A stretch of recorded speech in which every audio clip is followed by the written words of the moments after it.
राम राम दोस्तों, मैं आपकी प्यारी दुलारी चुगल किशोरी। कैसे हैं आप लोग? हम तो बिल्कुल ठीक हैं और रोज़ की तरह आपकी चुगल किशोरी आपके सामने हाजिर है ढेर सारी ओरिजिनल चुगलियाँ लेकर। अनुपमा में अनुपमा के सर चंडी सवार होने वाली है, और वो हो भी क्यों ना। बात जब बच्चे की हो तो हर माँ को हथियार उठाने पड़ते हैं, और वहीं अनुपमा के लिए अब अनुपमा की औलाद ही उसके कैरेक्टर पर सवाल उठाने वाली है। अब तोशु को लग रहा है कि अनुपमा तीसरी शादी करने वाली है। वहीं ये रिश्ता में अभीरा सबका दिल दुखा रही है, जिससे वहाँ के लोग बेचारी को खुद धक्के मार कर निकाल दें। वो अरमान रूही के साथ बदसलूकी तक कर रही है। अरमान को भी समझ नहीं आ रहा है कि भाई आखिर हुआ क्या है। वो बेचारा तो बार बार अभीरा से सवाल कर रहा है, लेकिन अभीरा कुछ बताती ही नहीं, जबकि गुम है किसी के प्यार में सौतन की लड़ाई होने वाली है। अरे हम रीवा और सभी की बात कर रहे हैं, और बीच में फंसेगा बेचारा ईशान। तो दोस्तों, ये तो थी अभी तक की मोटी मोटी जानकारी, लेकिन पूरी जानकारी के लिए रोज़ की तरह आपको हमारा शो देखना होगा। तो चलिए पहले अनुपमा के सेट पर चलते हैं और जानते हैं कि आज क्या खास होने वाला है। अनुपमा में अनुपमा सुपर हीरो बन गई है और छोटी को बचा लिया है, लेकिन छोटी ने अभी भी अनुपमा को माफ नहीं किया। बेचारी अनुपमा चारों तरफ से घिर गई है। पारितोष ने तो टीपू के सामने ही पूछ लिया है कि दोनों का कोई चक्कर तो नहीं चल रहा। अब तोशु गया है बिल्कुल वनराज पर। अनुपमा का तो एक गुण नहीं है उसके अंदर, तो वो भी अनुज को भड़काने की कोशिश करेगा कि दोनों के बीच कुछ तो पक रहा है। लेकिन आज होता ये है कि अनुज छोटी को मनाने की कोशिश करता है, क्योंकि उसने खुद को कमरे में बंद कर लिया है।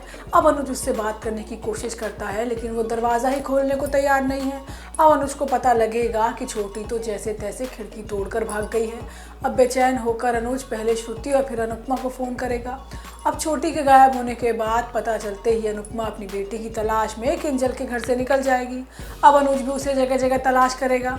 अब एक शख्स छोटी के पीछे लग गया है और वो उसे नुकसान पहुंचाने की कोशिश करेगा, लेकिन अनुपमा ऐन मौके पर पहुंचकर उस गंदे शख्स की कुटाई कर देगी। तो वहीं दूसरी तरफ वनराज अपने कमरे में टीटू का नाम लेकर गुस्सा हो रहा है। वो सोचता है कि पहले टीटू डिम्पी के पीछे था और अब उसकी बेटी पाकी के पीछे पड़ गया है।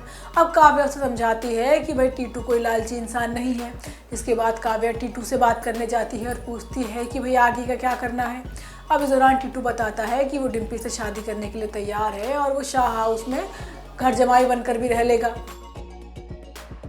तो वहीं ये रिश्ता क्या कहलाता है में अभीरा बेचैन है, क्योंकि अपना दुख किसी से बांट नहीं पा रही। वो भले ही युवराज के पास जा रही है, लेकिन पहली बार उसे अरमान और उसके परिवार से दूर होने का दुख सता रहा है। अरमान ने भी हार नहीं मानी है और वो लगातार अभीरा से उसकी बेचैनी का कारण पूछ रहा है, लेकिन अभीरा तो बताने को राजी ही नहीं है। लेकिन आज होता ये है कि रूही अभीरा से बार बार पूछेगी कि आखिर उससे हुआ क्या है और वो टेंशन में क्यों है, लेकिन अभीरा उसे कुछ बताएगी नहीं, बल्कि उसे धक्का और दे देगी। इसके बाद रूही को दादी सा संभाल लेगी। अब रूही दादी सा की लाडली है और वो अभीरा को सुना देगी। अरमान रूही को अभीरा की तरफ से सॉरी भी बोलेगा, लेकिन रूही अरमान पर ही भड़क जाएगी और कहेगी कि तुम तो हमेशा अभीरा की ही साइड लेते हो। अब अरमान भी साफ साफ जवाब दे देता है कि भाई अभीरा की ही साइड लेगा, क्योंकि वो उसकी जिम्मेदारी है और आगे भी लेता रहेगा। जिसके बाद अरमान अभीरा के लिए आइसक्रीम लेकर जाता है, और तभी अभीरा के पास युवराज का फ़ोन आता है। युवराज उसे बताता है कि भाई वो दुबई जाने के लिए मरा जा रहा है और उसे जल्द से जल्द शादी करनी है। अब अरमान बार बार अभीरा से उसकी परेशानी की वजह पूछेगा, लेकिन वो युवराज का सच नहीं बताती। अब अभीरा को डर है कि युवराज परिवार के किसी भी सदस्य को नुकसान पहुंचा सकता है। इस वजह से अरमान का दिमाग और ज़्यादा ख़राब हो जाता है और वो बोलता है कि मैं जा रहा हूँ, अगर अब बुलाओगी तो मदद करने भी नहीं आऊँगा। अभीरा तो चाहती है कि अरमान उससे दूर रहे और वो युवराज के पास जा सके, ताकि किसी को दुख ना हो। अब बेचारी बिना किसी रिश्ते के पोदार परिवार के लिए इतनी बड़ी कुर्बानी देने वाली है। वहीं गुम है किसी के प्यार में भोसले परिवार में फूट पड़ने वाली है, क्योंकि निशिकांत को महसूस हो गया है कि भाई उसकी इज्जत घर में गधे बराबर नहीं है, और वो सारा गुस्सा अपनी पत्नी पर उतार देगा। अब सभी को पता चल जाएगा कि भाई स्मिता के साथ घर में घरेलू हिंसा हो रही है। तो वहीं दूसरी तरफ ईशान और सभी की रिसेप्शन की तैयारी भी चल रही है, लेकिन आज होता ये है कि दोनों सौतन और सौतन की खुलेआम लड़ाई होने वाली है। और सबसे बड़ी बात कि रिसेप्शन से ही सभी खुद भागने वाली है। अब सभी की नौकरी लग गई है, तो जैसे ही वो घर आती है तो निशिकांत को स्मिता पर हाथ उठाते देखती है। अब बेचारी स्मिता भी इस बात को नकार देती है और कहती है कि निशिकांत तो उससे बहुत प्यार करता है, लेकिन कभी कभी गुस्सा आ जाता है। तो वहीं दूसरी तरफ ईशान घर आता है तो दुर्वा सभी की बुराई कर रही होती है और ये ईशान को बर्दाश्त नहीं होता और वो दुर्वा को ही सबके सामने सुनाने लगता है। अब रीवा मौका देखते ही ईशान के पास पहुंच जाती है। रीवा सभी को परेशान करने के लिए ईशान के कान भरने पहुंच जाती है। अब रीवा ईशान को बताएगी कि सभी ने सुरेखा के साथ कितनी बदतमीजी की। इतना ही नहीं, रीवा ये तक दावा करेगी कि सभी बड़ों की इज्जत करना नहीं जानती। अब रीवा ईशान को उल्टे सीधी बातें बताकर भड़काने वाली है, लेकिन ईशान भी आंख बंद करके रीवा की हर बात पर यकीन नहीं करेगा। इसी बीच सभी भी नौकरी करके घर वापस आएगी। अब सभी सुन लेगी कि रीवा उसके खिलाफ ईशान के कान भर रही है। अब सभी बिना देरी के ही रीवा के सामने ईशान को अपना पति बताएगी।